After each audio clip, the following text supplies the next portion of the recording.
Vamos a saludar a nuestro siguiente invitado, Lorenzo Ramírez, periodista económico. ¿Qué tal? Buenos días. ¿Qué tal? Muy buenos días. Bueno, ha sido un fin de semana muy intenso. Donald Trump, que parecía que perdía los nervios, pidiendo un poco de respeto a las autoridades ucranianas por los esfuerzos de paz que están haciendo. Pero, ¿cuál es la intrahistoria de todo este plan de 28 puntos que, recordemos, parecía, bueno, pues poco menos que una carta de Vladimir Putin con toda su lista de deseos a Donald Trump, y ahora parece que estamos más sensibles hacia la parte ucraniana, aunque tampoco se han desvelado grandes detalles. Simplemente que se han abordado temas muy sensibles, muy complejos, y que ha habido bastante entendimiento. Hemos tenido un comunicado, ¿verdad?, de la Casa Blanca junto con el gobierno ucraniano diciendo que van a seguir trabajando las próximas horas y rebajando un poco ese tono de ultimátum que había impuesto Donald Trump, diciéndole a Zelensky que antes del jueves tendría que estar firmado por lo menos el compromiso para convocar elecciones dentro de 90 días, unas elecciones que no es que se las pida Estados Unidos a Ucrania, es que las tenía que haber celebrado hace ya muchos meses y contra la propia constitución del país no las ha celebrado, y que la oposición, la que no está en la cárcel, la que todavía está en el Parlamento ucraniano, se lo está reclamando a Zelensky desde hace mucho tiempo, ¿no? Que el problema, como siempre, es ver solo el relato desde un sitio. El acercamiento entre Ucrania y Estados Unidos, que quizás sea la última hora, como dice, sin muchos detalles, que se ha confirmado, es el resultado de un proceso que comenzó hace casi un año y medio. Es decir, esto no es algo que ocurra ahora mismo. Hace un año y medio comienzan una serie de investigaciones de la Fiscalía ucraniana y de la NABU. La NABU es la Oficina Anticorrupción ucraniana, que en buena medida ha estado dirigida desde hace mucho tiempo por Estados Unidos, con lo cual todos los resultados de esas investigaciones en tiempo real se estaban facilitando a las autoridades norteamericanas. Durante todo este tiempo se han producido muchos tiras y aflojas. Ha habido momentos en los que Donald Trump parecía que daba un giro de 180 grados, sobre todo cuando dijo aquello de que Ucrania podía ganar la guerra, porque claro, aquí hay muchos intereses, ¿no? Está el interés político, está el interés económico y luego está el de los señores de la guerra, con un Zelensky que evidentemente pues se negaba a asumir unas condiciones para el alto el fuego que sean las que finalmente se firmen, van a ser mucho peores para su país que las alcanzadas con Rusia a los pocos meses de la intervención militar. Recordemos que esta guerra podía haber terminado solo, o podía haber durado con la intervención rusa solo 3 meses. Sin embargo, Zelensky no ha sido el único que ha alargado de forma innecesaria una guerra que ha provocado miles de muertos. Veremos también cuáles son las cifras oficiales, sino que también ha sido la administración norteamericana que ha intentado sacar partido para asegurar, como te digo, el negocio de los señores de la guerra que pululan por Washington, los representantes del complejo militar industrial, así como también no podemos olvidar a los parlamentarios de ambos lados del arco político que se han hecho de oro invirtiendo en empresas que han visto cómo sus acciones subían como la espuma al calor de la guerra en el este de Europa, al calor de la ruptura de la alianza energética entre Europa y Rusia, y en definitiva a través de este proceso de desorden global. Ahora la novedad es que la Casa Blanca hace valer su posición de poder para lanzar un chantaje. En realidad es un chantaje a Zelensky, hay que decirlo con todas las letras, porque se basa en la participación del propio Zelensky determinante en una red de corrupción que no es nueva, ni mucho menos, en la que ha participado además la propia administración estadounidense, con lo cual el conocimiento lo tiene de primera mano, ya desde la época de Biden, pero también posteriormente con Donald Trump, en un proceso de corrupción donde también están los fondos de inversión y bancos de Wall Street, la gran industria agroalimentaria norteamericana, y ahora pues le ponen a Zelensky delante de la cara al presidente ucraniano, le ponen todo esto con la amenaza de que o convoca elecciones y acepta esa pérdida de los territorios de su país, que ahora están integrados en la Federación Rusa, o van a ser procesados y encarcelados, perdiendo la capacidad de acceder al dinero que tienen paraísos fiscales, junto con otros oligarcas ucranianos cuyas cuentas bancarias han ido creciendo durante la administración Biden, insisto, también con la llegada de Trump al despacho Oval por segunda vez.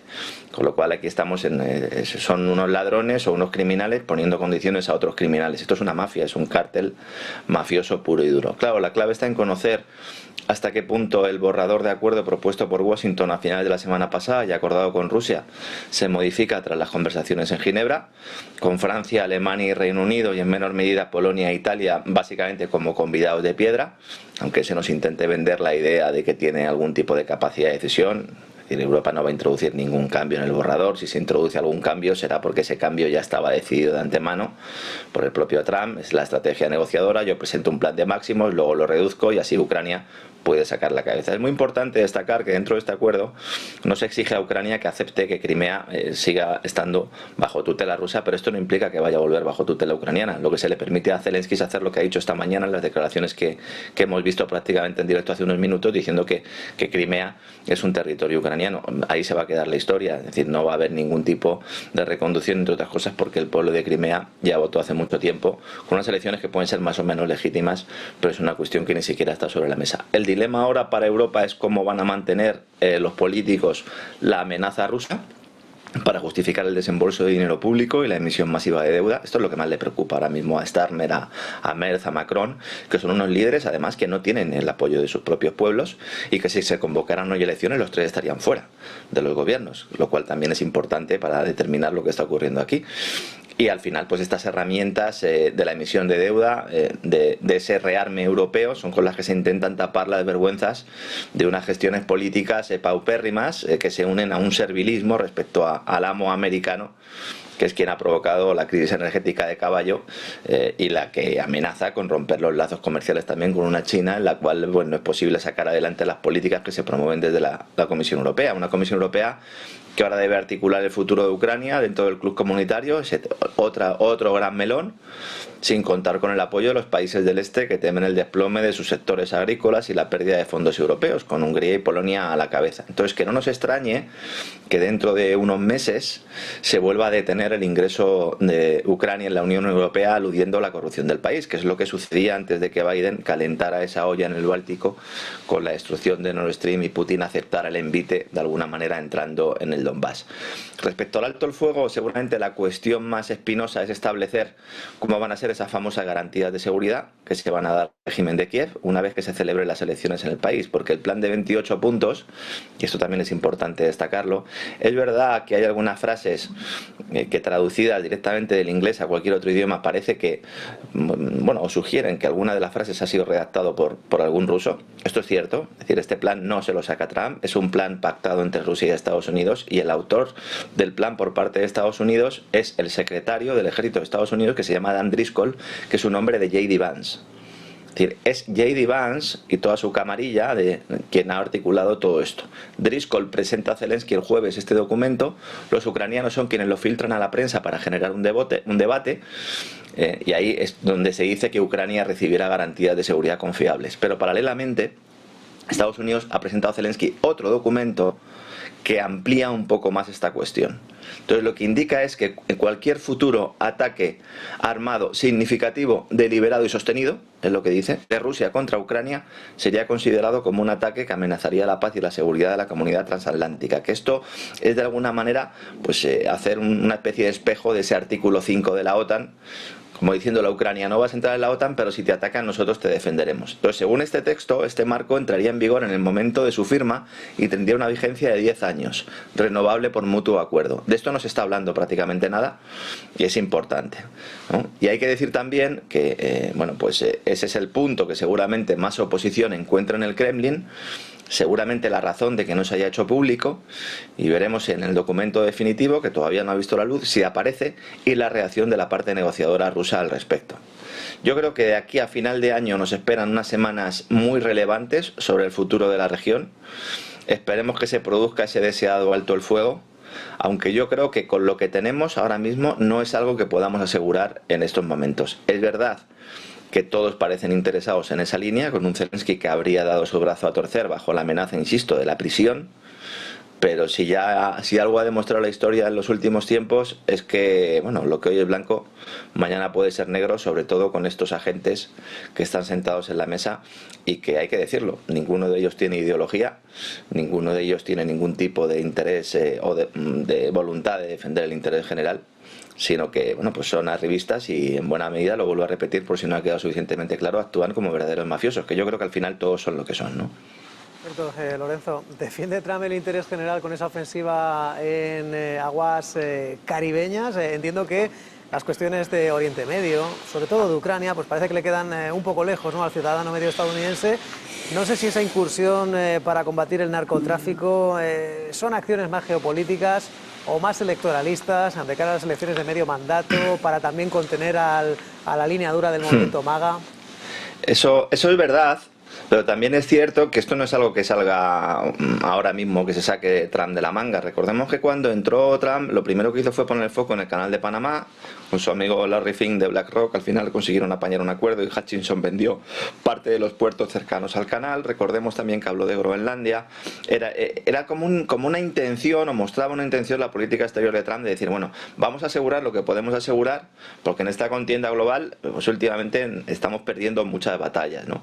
Entonces, en este contexto, la militarización del Caribe sí que iría por ahí. Es otra de las claves que demuestran que ese orden basado en reglas que se plantea sobre todo en Estados Unidos, pues es una absoluta entelequia, ¿no? La única regla que hay ahí es la de la fuerza.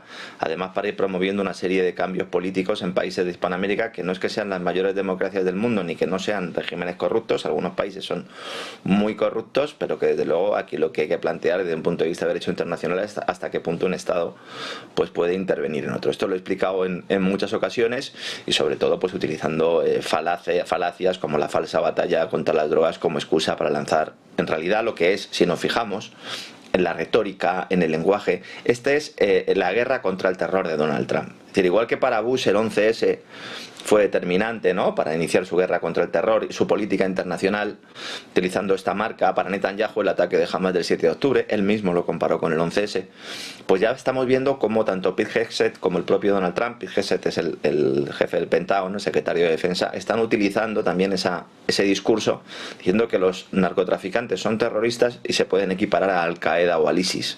Entonces estamos viendo ahí, insisto, una retórica para, como confesaba el propio Hegseth hace unas horas, controlar el denominado patio trasero norteamericano, que sé que es un término pues a lo mejor que puede ofender a muchos ciudadanos al sur del Río Grande, y con razón, pero es el que utilizó el propio secretario del Pentágono, y sobre todo expulsar a China de cualquier relación económica con todas estas regiones. Entonces, cuando el New York Times desvela la pasada semana, el jueves, que la CIA presenta un ramillete de posibilidades, todos ellos basados en operaciones encubiertas para preparar el terreno de cara a una intervención militar a gran escala en Venezuela, hay que verlo en este contexto. Es decir, ya hay operaciones de sabotaje, ya hay operaciones cibernéticas, ya hay guerra psicológica, pero no solo en Hispanoamérica, en todos los países prácticamente del globo.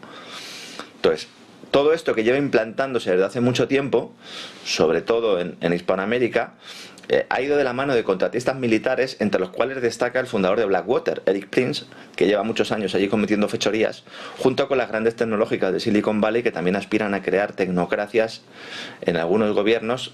Quizás el de El Salvador y el de Argentina sean los dos mayores ejemplos. En el plano político tenemos esa enésima pirueta de Trump, que recicla, como digo, la retórica, las herramientas de esa ofensiva militar lanzada por Bush después del atentado contra las Torres Gemelas. Entonces, al vincular narcotráfico y terrorismo, Estados Unidos enmarca dentro de su propia defensa de la seguridad nacional pues todas las operaciones que se realizan y que, bueno, han matado casi ya a 100 personas en aguas estadounidenses, que iban en unas lanchas que no tienen capacidad física para llegar a aguas norteamericanas, con lo cual tampoco sabemos realmente si ahí había narcotraficantes o no había narcotraficantes. Es importante entender, porque hay mucha gente que es normal que esto no lo sepa, el hecho de identificar a los narcotraficantes con terroristas no implica que el Congreso de Estados Unidos o que el presidente de Estados Unidos pueda dar luz verde al Pentágono para atacar de forma indiscriminada.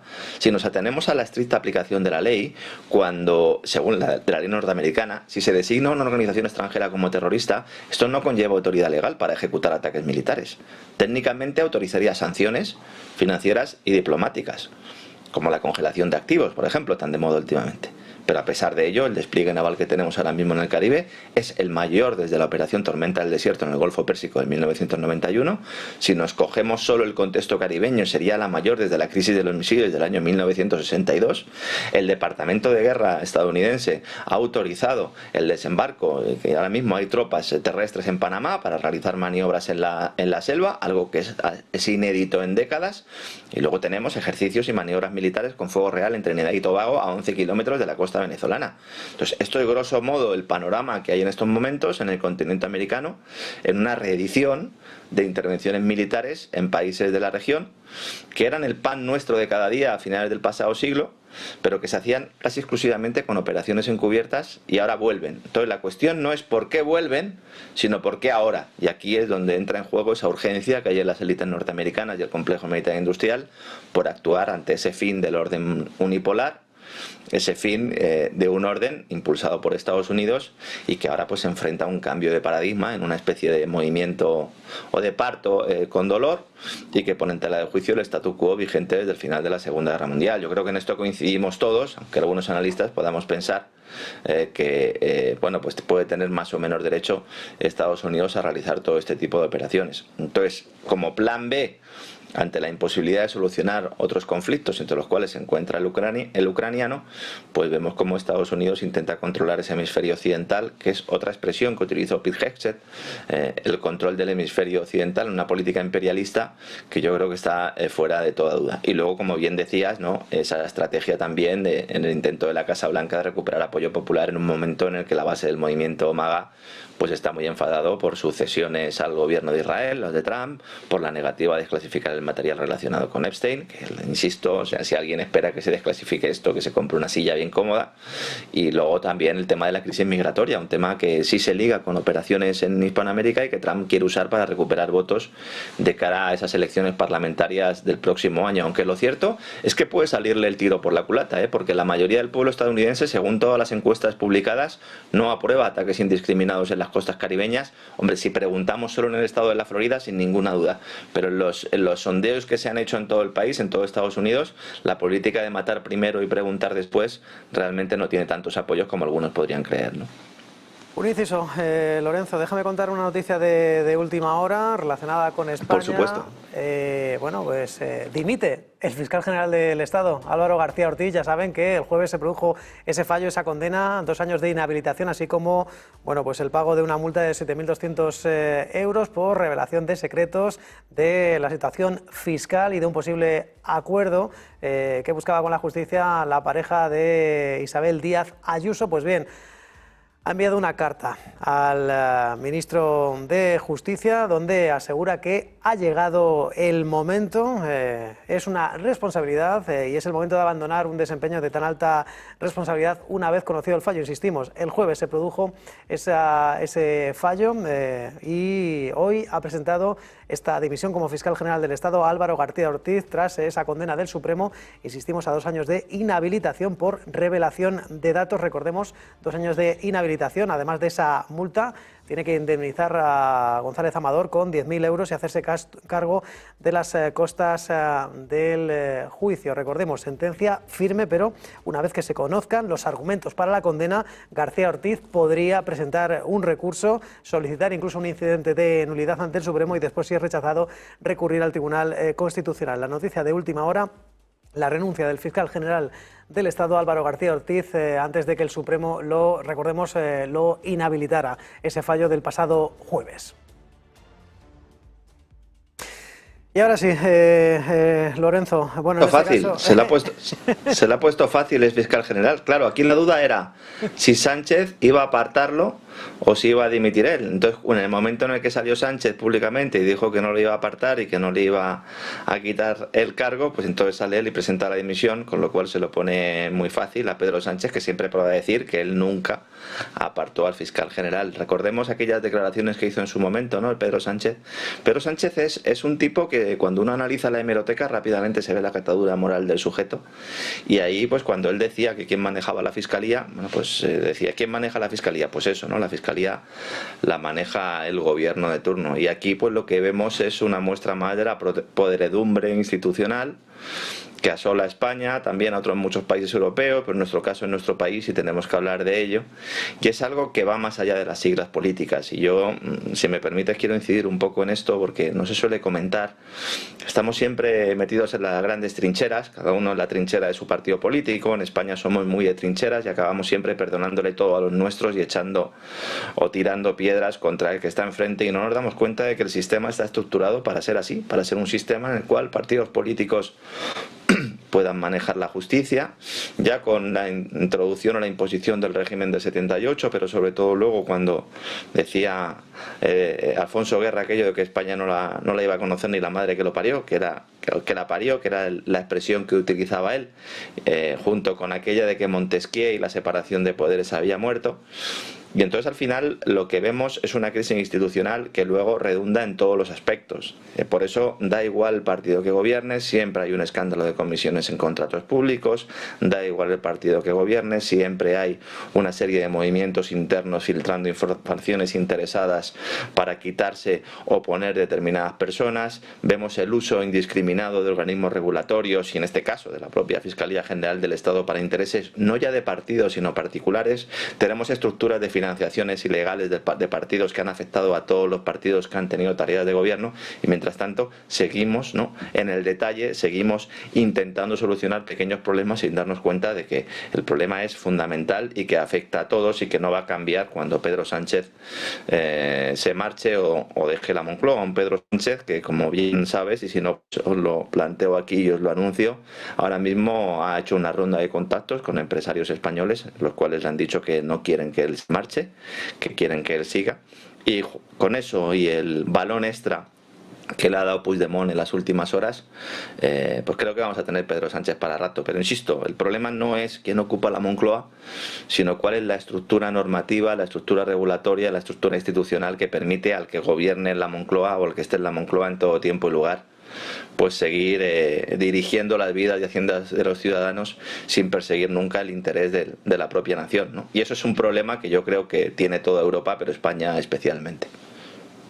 Quién sabe, ¿no? 3 años, 2 años y medio más, o a lo mejor las aplaza. Ten en cuenta, mira, ten en cuenta que, claro, él podría no agotar del todo. O sea, si él sale en mayo, en junio y anuncia elecciones para finales de 2026 y 2027, estaría prácticamente agotando legislatura. Si es que no queda tanto tiempo. No queda tanto tiempo y normalmente un gobierno, además tan personalista como el suyo, antes de salir o antes de enfrentarse otra vez a las urnas, que no descartáramos que se pudiera presentar y ganar otra vez, cuidado, o al menos conseguir los apoyos suficientes para ser presidente, pero ante el temor de poder salir, necesitaría unos meses para ordenar la casa, y como se hace siempre en todos los ministerios, ¿verdad? Que tú y yo eso lo hemos visto, lo de la destrucción masiva de documentos cuando se acerca época electoral. Bueno, pues hay que dejarlo todo, por utilizar una expresión muy española, atado y bien atado, y hasta que eso no esté cerrado, pues es difícil. Y luego todo lo que tenga que ver con la estructura europea después de esa paz ucraniana, que Sánchez no va a perder la oportunidad de presentarse como adalid de la defensa de los intereses de los ucranianos, aunque en realidad, bueno, pues pertenezca a la misma banda, aunque no le inviten a las reuniones, porque no perdamos de vista que en Ginebra desde luego no ha habido ningún representante español. Y bueno, volvemos a la retórica internacional.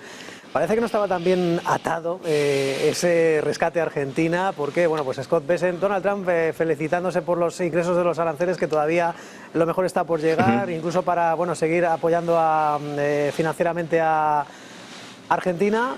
Claro, la fiesta no la paga Scott Bessent, la fiesta la paga JP Morgan, Citigroup, Bank of America, y han dicho que de 20.000 millones de dólares, nada, que 5.000 millones, préstamos a corto plazo y con esfuerzos bastante importantes por parte de Argentina.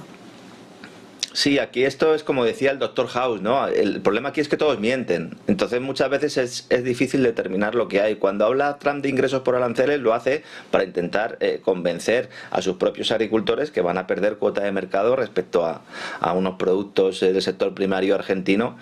El caso de la carne es más evidente, pero no solo. Veremos lo que sucede también con el tema de la soja, que son muy importantes para la propia producción norteamericana y por lo tanto un acuerdo comercial ahí pues va a afectar a las propias bases que le votaron a Trump. Y luego con respecto al rescate financiero, esto está un poco cantado, ¿no? A ver, los grandes bancos de Wall Street, ¿qué hacen? Deciden dar marcha atrás en el programa de préstamos prometidos al gobierno de Milei, porque recordemos, aquí había como dos líneas, ¿no? El Tesoro dijo, bueno, yo pongo 20.000 millones en una línea de swap, en una línea de divisas, que básicamente lo que consiste es compro pesos para mantenerlos sobrevalorados a costa de una pérdida que va en la cuenta de los contribuyentes norteamericanos. Pero bueno, le compensa el Tesoro. ¿Por qué? Porque a cambio de esos 20.000 millones, no, pues firma un acuerdo, prácticamente un cheque en blanco para poder extraer lo que quiera, lo que necesite de Argentina en cada momento y lugar.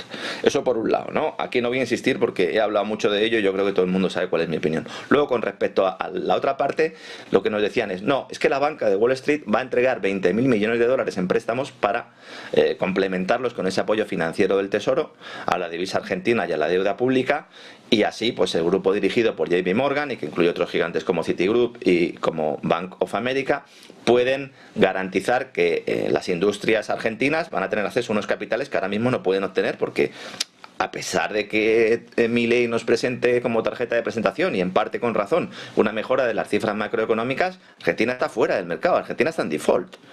Está con préstamos del Fondo Monetario Internacional y ahora también del propio Tesoro.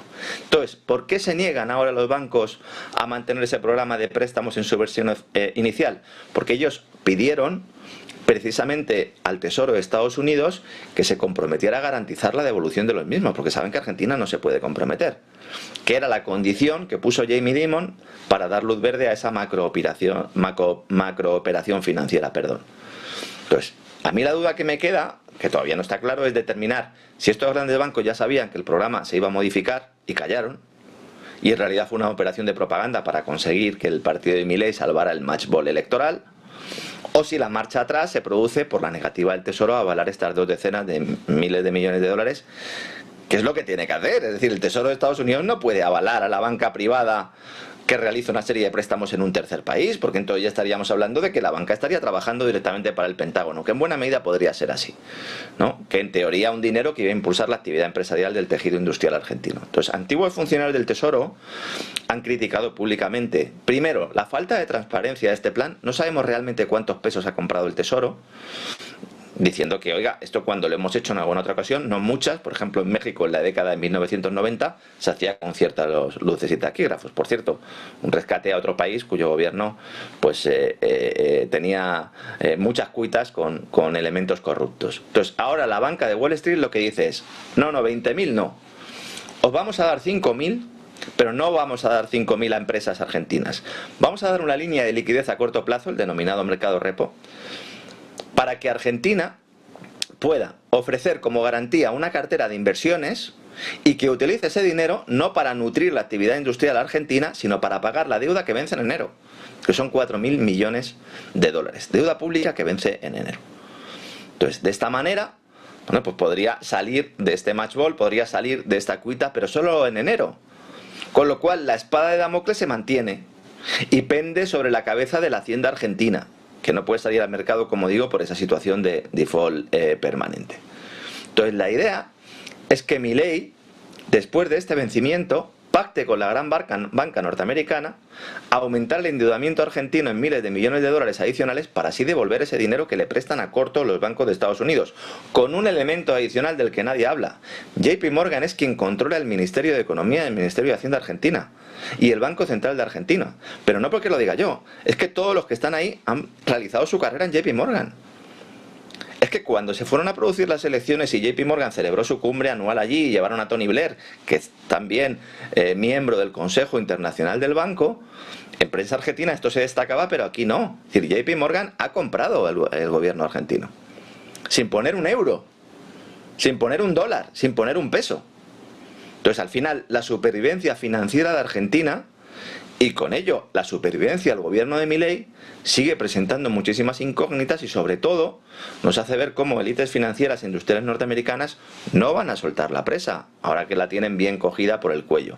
Sobre todo porque, como dijo Trump, en el momento en el que no se haga lo que se establece desde Washington, incluso si la gente vota a otro que no sea Milei, se retira toda la asistencia financiera y tendríamos otro episodio más de suspensión de pagos oficial argentino. Esta es la otra vertiente. Antes hablábamos de la militarización del Caribe, el uso de las armas. La otra es el uso del chantaje económico. Unos lo llevan mejor, como Bukele, que parece encantadísimo, y otros lo llevan mucho peor, como Argentina. También hay que decir que Bukele tiene apoyo popular porque ha conseguido eliminar la delincuencia. Ahora lo ha hecho a mano de hierro y utilizando determinados mecanismos que de democráticos tienen más bien poco. Es verdad que la situación del Salvador de partida era muy complicada, pero cuidado con los acuerdos a los que está llegando Bukele, que no dejan también de poner en manos de la banca norteamericana y sobre todo de las tecnológicas norteamericanas el futuro de su país. Hay mucha intrahistoria de la que no se habla y es verdad, insisto, que hay países como estos que estoy mencionando que vienen de tener problemas tremendos y yo entiendo que la gente tienda a confiar en El Salvador que viene, pero no hay que pensar que los que vienen siempre son los buenos, porque buenos me parece a mí que no hay ni uno. Finalmente, bueno, tampoco parece demasiado halagüeña la situación tecnológica en Estados Unidos, esa que, bueno, pues entre otras cosas, recordemos aquella crisis de de la banca que financiaba algunas startups y que se produjo esas caídas de algunos bancos en Silicon Valley, y en este caso parece que también, hablando por cierto de la independencia judicial en España, parece que también tiene lo suyo también en Estados Unidos y que también están al dictado de, bueno, pues en este caso de las grandes tecnológicas, incluso hablando aquí de asesinato judicial. Bueno, hay un caso que ha publicado el diario Le Monde que va un poco en línea de lo que algunos llevamos denunciando desde hace mucho tiempo, y es el tremendo poder que poco a poco tienen las empresas tecnológicas norteamericanas, sobre todo en países europeos, y que va más allá de la elección personal o no que pueda tener cada uno de utilizar determinados servicios, sino que directamente, pues por decisión gubernamental, en este caso el Tesoro norteamericano, pues pueden asesinar digitalmente a todo un juez de la Corte Penal Internacional, a fiscales de la Corte Penal Internacional. Esto es muy grave, apenas está teniendo recorrido mediático, a pesar de que, como digo, pues el diario Le Monde en las últimas horas publicaba un reportaje al respecto, centrándose en la figura de un juez francés. No es el único afectado, pero ellos quizás han querido personalizar todo esto en un juez francés para que la gente pudiera entender el calvario que puede pasar una persona, un juez de la Corte Penal Internacional, que se llama Nicolas Guillot, que está viviendo una auténtica pesadilla orwelliana, porque ha sido incluido en una de esas listas negras del Departamento del Tesoro de Estados Unidos por autorizar las órdenes de arresto contra el primer ministro de Israel, Netanyahu, y su ministro de Defensa, Yoav Gallant. Es decir, por hacer su trabajo. Él hace su trabajo, considera que hay una serie de pruebas, vota a favor de que, bueno, pues de que se condene a estos tipos, y por lo tanto hay unas órdenes de arresto internacionales, aunque luego ya sabemos que todo esto se queda en agua de borrajas, y luego cuando llega a su casa se encuentra que le han metido en una lista del Tesoro, ha sido sancionado por las autoridades norteamericanas y no puede usar servicios de ninguna compañía tecnológica estadounidense. Es decir, ni de Google, ni de Apple, ni de Amazon, de ninguna de ellas. Por lo tanto, este hombre ahora tiene muchas dificultades para poder realizar compras, para emplear servicios bancarios, para reservar hoteles, para viajar, y está experimentando en sus propias carnes esa elevada dependencia que tenemos en Europa de los grandes gigantes de Silicon Valley, y lo más grave, comprobar hasta dónde llega la capacidad de grandes poderes para asesinar digitalmente a un ciudadano. Y que ya no es que le esté asesinando la Comisión Europea, es que le está asesinando directamente el gobierno de Estados Unidos, a todo un juez de la Corte Penal Internacional. Con lo cual, bueno, pues los curritos, los que nos levantamos toda la mañana para trabajar y tenemos trabajos normales o relativamente normales, claro, nos tenemos que echar a temblar ante todo esta ofensiva, ¿no? Desde el pasado 20 de agosto se produce esto, ningún gran medio ha puesto la cuestión sobre la mesa, afecta a otros jueces y fiscales de la Corte Penal Internacional, bueno, eso con un objetivo además. Al introducirlos en las listas del Tesoro, los califican prácticamente de terroristas, porque estos son unas listas que se hacían para inicialmente responder a las violaciones de derechos humanos, lucha contra el terrorismo y el tráfico de estupefacientes. Y hoy en día hay 15.000 personas que figuran en esta lista estadounidense de personas sancionadas. Hombre, si te vas a convertir en presidente de Siria con un golpe de Estado, te sacan rápidamente de esta lista, te cambian el nombre, te ponen una corbata y otra cosa mariposa. Pero los jueces de la Corte Penal Internacional que han condenado a Netanyahu las están pasando canutas. Y además, y esto me parece a mí quizás aún más grave, ¿no? Porque alguno dirá, bueno, pues si no pueden utilizar los servicios de Google y tal, pues que utilice otro servicio.